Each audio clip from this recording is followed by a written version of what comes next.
Jain buddy sir once again welcome back to one and only differential कैडियंस and यार just थोड़ी देर पहले आपको देखने को मिलेगा कि भैया आज 22 अप्रैल को यूपीएससी सिविल सर्विसेज एग्जामिनेशन 2024 की आपको फाइनल मेरिट लिस्ट देखने को मिलेगी।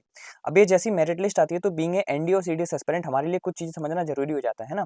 तो ये जो आपको रियलिटी वर्ड यहाँ पे देखने को मिल रहा है इसका मतलब ये बिल्कुल नहीं है कि भाई कुछ एक्सेप्शनल चीज़ें बता दूंगा मैं, है ना, या फिर कुछ भैया घोटाला वगैरह हो रखा है, क्योंकि जब हम रियलिटी वर्ड सुनते हैं तो कहीं ना कहीं हमारे माइंड में यही सारी चीज़ें आती हैं। बट रियलिटी वर्ड का मतलब है कि भैया आप चीज़ों के बारे में अवेयर हो पाए। Basically just after the result मेरे पास एक स्टूडेंट का मैसेज आता है, ठीक है। मैं मेरिट लिस्ट देख चुका था जिसमें आप भी खुद भी देख सकते हो, इसकी पीडीएफ में प्रोवाइड करा दूंगा ऑफिशियल टेलीग्राम। इसमें होता क्या है कि जब आप इसको एक्सप्लोर करोगे तो आपको पॉइंट नंबर 2 में कुछ कुछ बातें देखने को मिलेंगी, ठीक है। पॉइंट नंबर 2 के अगर आप लिस्ट को जो कि टेबलर फॉर्मेट में है इसको अगर आप एक्सप्लोर करोगे तो आपको 109 कैंडिडेट से देखने को मिलेंगे टोटल। उसके बाद जब आप 12 नंबर थर्ड को एक्सप्लोर करोगे तो भैया यहाँ पे कहीं ना कहीं आपको 230 मेंबर्स देखने को मिलेंगे। उसके बाद भैया जब आप टेबल नंबर 4 में जाओगे तो आपको 1129 कैंडिडेट्स देखने को मिलेंगे। तो बेसिकली उस बच्चे का डाउट ये था कि भैया ये बताइए कि जाने कितने वाले हैं, मतलब ऐसे कितने लोग हैं जो फाइनली सिलेक्ट हो चुके हैं फॉर दी आईएएस आईएफएस, है ना, और आपका आईपीएस ऑफिसर, इस मतलब इन सारे कैडर्स के लिए कितने लोग ऐसे सिलेक्ट हुए हैं, क्योंकि आपको यहाँ पे अलग अलग वैरायटी ऑफ स्टूडेंट्स देखने को मिलेंगे। और टोटल जाएंगे कितने, क्या भैया जो हमारे में एनडीए और सीडीएस में जैसे मेरिट आउट वगैरह जैसे सीन देखने को मिलता है क्या भैया वो इसमें भी होता है।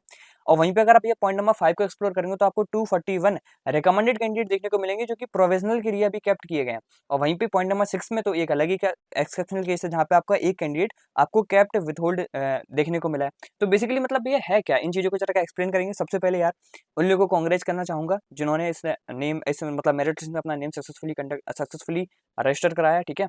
ऑल इंडिया रैंक 1 आपको देखने को मिलेगी, ये रहा भैया उनका रोल नंबर। और ये ऑल इंडिया रैंक शक्ति दुबे मैम को मिली हुई है, ठीक है। अब उनकी जो भी प्रेफरेंस होगी, जो भी उन्होंने प्रेफरेंस फिल कर रखी होगी, लाइक अगर उन्होंने आईएएस के लिए दिया होगा तो उनको आईएएस कार्टर मतलब उसके बिलोंग कर दिया जाएगा, ठीक है, मतलब उनको दे दिया जाएगा आईएएस कार्टर। बात करते हैं भैया इस मेरिट लिस्ट से रिलेटेड जो चीज़ें बोली गई हैं। तो सबसे पहले देखो यार, देखो रिजल्ट बहुत जल्दी आ गया है ना। मतलब अगर बात की जाए तो आपको जो इंटरव्यूज देखने को मिलेंगे, इंटरव्यूज क्योंकि मैं इसके इंटरव्यूज को ट्रैक कर रहा था, ठीक है। इंटरव्यूज अगर आपको देखने को मिलेंगे भैया, इंटरव्यूज आपका जो लास्ट इंटरव्यू हुआ था if I am not wrong तो वो 10th अप्रैल का राउंड देखने को मिला था, ठीक है। 10th अप्रैल का राउंड आपको देखने को मिला था और आपको जो फाइनल मेरिट लिस्ट है वो सिर्फ 22 अप्रैल को देखने को मिल गई, ठीक है। 22 अप्रैल को देखने को मिल गई, इसका मतलब कि भैया ठीक 12 दिन के अंदर आपका रिजल्ट आ गया।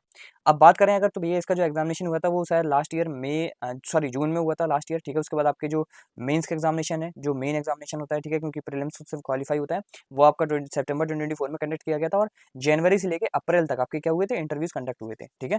इंटरव्यू कंडक्ट होने के बाद आपको अपनी फाइनल मेरिट लिस्ट देखने को मिल रही है जो कि आईएएस आईएफएस आईपीएस, है ना, ग्रुप ए और ग्रुप बी कैडर जो कि डिफरेंट डिफरेंट बिलोंग्स करते हैं उनके लिए, ठीक है। बात करें तो भैया टोटल ऑफ 109 रिकमेंडेड कैंडिडेट देखने को मिलेंगे जिनका मेरिट लिस्ट में नेम आया है, जिसमें जनरल कैटेगरी के 335, ईडब्ल्यूएस के 109, ओबीसी के भी 318, एससी के 160 और एसटी के 87, टोटल ऑफ 109।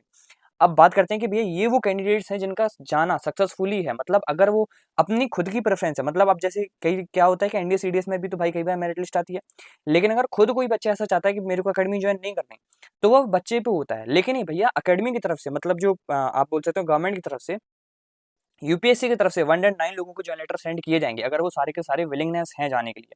तो भाई मतलब ये जो 109 आपको नेम देखने को मिले इन द मेरिट लिस्ट, इनका तो भाई कंफर्म है कि ये जाएंगे ही जाएंगे।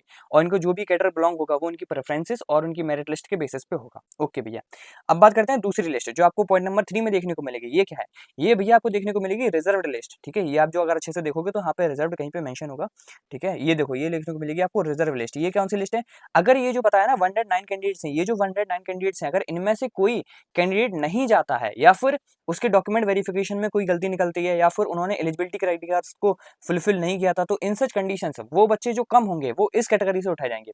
और वो जिस भी कैटेगरी का बिलोंग कम होगा, जैसे सपोज करो कि कोई एक बच्चा जनरल कैटेगरी का है, वो नहीं जा पा रहा ड्यू टू डॉक्यूमेंट वेरिफिकेशन या किसी अदर इश्यूज के कारण, तो भैया जनरल की जो रिजर्व लिस्ट है जिसमें 115 कैंडिडेट्स को रखा गया है, उसी लिस्ट में से उस बच्चे को उठाया जाएगा, ठीक है। समझ पा रहे होगे।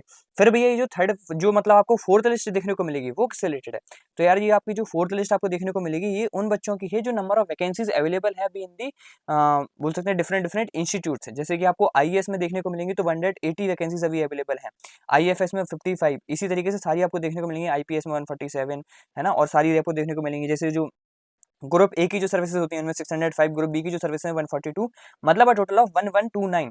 जो ये 1129 वैकेंसीज हैं ये इसी वैकेंसी के थ्रू फिलअप की जाएंगी। मतलब जो 2024 में आपने देखा ना अभी जो मेरिट लिस्ट आई है, इसी मेरिट लिस्ट के बेसिस पे ये इतनी वैकेंसीज फिलअप की जाएंगी।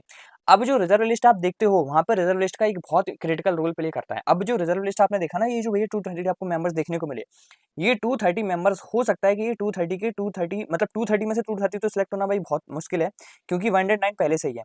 अब इसमें से जो छोड़ते जाएंगे वो सिलेक्ट हो जाएंगे, लेकिन इनमें से भैया जो 230 आपको देखने को मिल रहा है इनका कोई फाइनल सिलेक्शन नहीं है कि ये जाएंगे ही जाएंगे, ऐसा कोई शॉर्ट देखने को नहीं मिलेगा।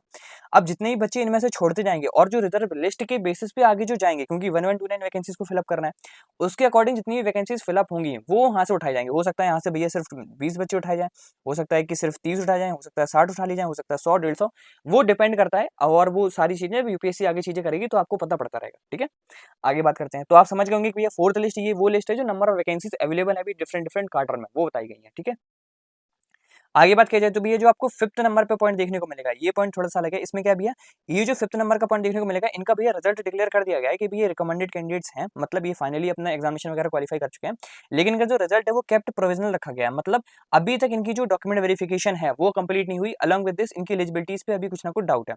अगर वो सारी चीजें फुलफिल हो जाएंगी तो भैया इनको सारी के मतलब इनको अपनी कैडर बिलोंग कर दिया जाएगा रिलेटेड टू योर प्रेफरेंसेस और डिफरेंट डिफरेंट थिंग्स, क्योंकि मेरिट लिस्ट का भी क्राइटेरिया बिलोंग करता है।